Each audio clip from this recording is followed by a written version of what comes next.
Assalamualaikum warahmatullahi wabarakatuh. Balik lagi bareng aku, Reta Pramesti. Di video kali ini aku bakal bahas tentang tata tertib UTBK 2023. Ya. Jadi yang pertama adalah sebelum ujian berlangsung. Nah, untuk sebelum ujian ini, pastikan teman-teman tuh udah mengetahui ruang ujian dan lokasi ujian. Nanti bisa survei dulu sehari sebelum ujian. Terus peserta tuh harus bawa apa aja? Kartu tanda peserta, fotokopi ijazah, buat yang gap year, atau misalnya SKL. Dengan pas foto berwarna terbaru dibubuhi cap sekolah, jadi harus ada capnya. Yang ketiga, peserta dilarang mengenakan kaos oblong atau t-shirt ya, jangan sampai pakai kaos doang. Lalu peserta juga harus bersepatu, jadi yang tertutup. Peserta juga harus datang ke lokasi ujian paling lambat 30 menit sebelum ujian dimulai. Nah, jadi untuk keterlambatan itu dengan alasan apapun gitu ya, tidak diperbolehkan mengikuti ujian, walau 1 menit pun guys, jadi jangan sampai terlambat. Peserta juga tidak diperbolehkan masuk ke ruang ujian sebelum ada tanda untuk masuki ruang ujian ya. Jadi nanti tungguin si pengawasnya nyuruh masuk.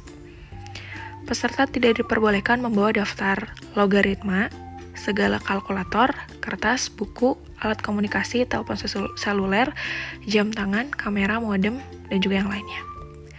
Peserta tidak diperbolehkan bekerja sama dengan pihak manapun, dengan berkomunikasi secara langsung dan tidak langsung.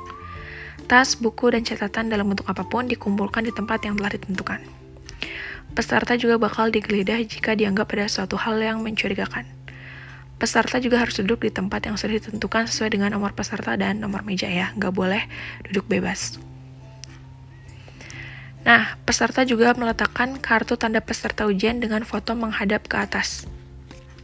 Itu untuk di mejanya. Peserta mengisi daftar hadir dengan menggunakan alat tulis yang telah disediakan, jadi memang nanti disediakan, tapi untuk jaga-jaga bawa aja. Peserta yang kehilangan kartu tanda peserta ujian harus segera melaporkan diri kepada pengawas ujian. Jadi jangan sampai hilang, kalau misalnya hilang nanti harus lapor. Peserta memasukkan nomor peserta dan NISN sebagai PIN peserta. Jadi nanti nomor peserta dan NISN-nya itu sebagai PIN ya guys ya. Dan melakukan latihan UTBK sesuai dengan waktu yang disediakan untuk meyakinkan bahwa aplikasi sudah bisa digunakan. Jangan lupa berdoa dulu ya.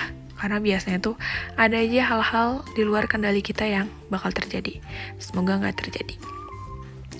Oke, saat mengerjakan, nanti jangan lupa membaca dengan seksama petunjuknya mengenai aplikasi ujiannya. Lalu memasukkan nomor peserta dan PIN setelah memilih pilihan menu mulai ujian.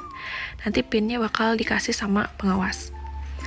Mengecek kesesuaian identitas yang tampil di layar perangkat dan klik pernyataan setuju jika sebelum mulai ujian. Mengikuti petunjuk atau aba-aba dari pengawas, mengerjakan soal, menjawab butir soal dengan cara memilih opsi jawaban yang benar menggunakan mouse. Peserta juga bisa mengubah pilihan jawaban dengan memilih atau mengklik pilihan jawaban lain yang dianggap benar. Nah, peserta juga dapat mengidentifikasi kelengkapan jawaban pada daftar soal di sisi kiri layar ya. Nanti bakal ada daftar soalnya. Soal-soal yang belum dijawab bakal ada kotak warna putih. Selama ujian berlangsung, peserta tidak diperbolehkan untuk menanyakan jawaban soal pada siapapun, bekerja sama atau berkomunikasi dengan peserta lain, bekerja sama dengan pihak luar. Ya, jadi ini kelihatan lah nanti kalau misalnya yang pakai alat tuh. Memberi dan atau menerima bantuan saat ujian, memperlihatkan pekerjaan atau jawaban sendiri kepada peserta lain, meninggalkan ruang ujian selama berlangsung ya, jadi memang harus sampai akhir, menggantikan atau digantikan oleh orang lain, menyalin dan merekam soal ujian, nah ini juga nggak boleh. Apabila peserta melakukan kecurangan pada poin B9, maka yang bersangkutan akan dicatat di dalam berita acara pelanggaran ujian atau BAP. Aplikasi UTBK akan berhenti secara otomatis ketika waktu tes berakhir dan peserta wajib klik tombol OK. Lalu, peserta yang meninggalkan ruangan setelah masuk kantongan ujian dan karena satu dan lain hal tidak kembali lagi hingga waktu ujian berakhir dinyatakan telah selesai. Nah, jadi hati-hati ya, habis dari luar, misalnya kamar mandi ya join lagi aja kalau misalnya belum selesai. Sesudah mengerjakan ujian UTBK, yang pertama memastikan kembali identitas dan jawabannya telah diisikan sebelum klik tombol selesai ujian. Jadi pastikan semuanya itu udah benar. Peserta tidak diperbolehkan meneruskan pekerjaan serta tetap duduk di tempat pada saat bel tanda waktu ujian berakhir berbunyi. Jadi memang harus sudah selesai. Peserta dapat meninggalkan tempat setelah diberi instruksi oleh pengawas ujian. Nah, udah gitu aja. Jadi setiap pelanggaran terhadap tata tertib ujian masuk akan mengakibatkan peserta dibatalkan ujiannya. Kalau dibatalkannya sama aja kayak didiskualifikasi dan kemungkinan nanti nilainya nggak akan keluar, guys. Hati-hati sekali ya. Semoga kalian lancar di UTBK 2023-nya. Gitu aja untuk konten kali ini.